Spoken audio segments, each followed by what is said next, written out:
Baxın, M14 üzərində olan friski çeşididir və görürsünüz ki, hələ ləçəkdən indi çıxır, amma quşlar artıq öz işlərini görür. Yəni, artıq heç gözləmir ki, ləçəkdən çıxsın, sonra yesinlər də, yəni. Yəni, ləçəyi nəyə görə deyirəm? Baxın, hər yerdə ləçək var da, zaten bilinir ki, ləçəkdən ümumiyyətlə təzə çıxır. Baxın, ümumiyyətlə bilinir də, yəni. Baxın, ləçəkdən təzə çıxırlar. Amma baxın, gör nə qədər zərər verirlər. Hələ böyüməyib, rəng almayıb.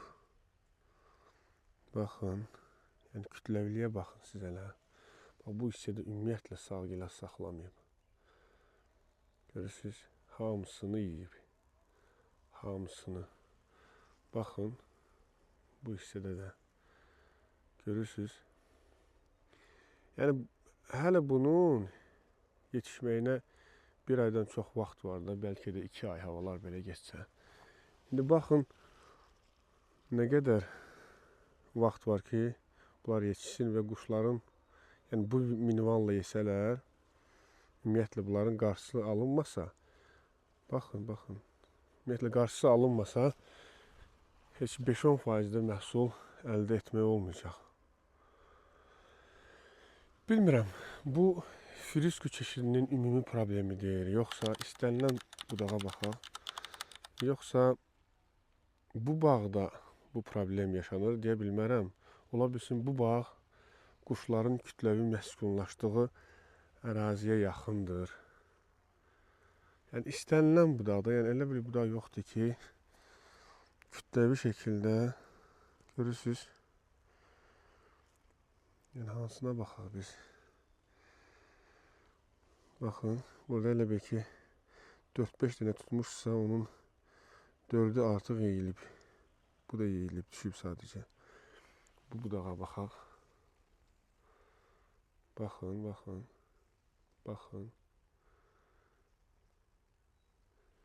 Yəni, istənilən budağa baxa bilərik, istənilən ağaca. Yəni, mən bunu nəyə görə çəkirəm? Bu, oradan-buradan olsaydı, 5-10% olsaydı, 20% olsaydı, heç mən danışmazdım. Çəkib paylaşmazdım. Yəni, bu artıq kütləvilikdir də, yəni. Kütləvilikdir. Və bunun qarşısı alınmasa, ortada heç nə qalmayacaq. Ortada ümumiyyətlə heç nə qalmayacaq. İstənilən bir ağaca baxaq. Növbəti ağaca baxaq. Baxın. Görürsünüz.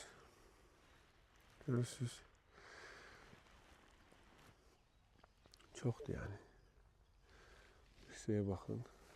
Mən düzüm. Kamerada bilmirəm necə düşür, düşmür.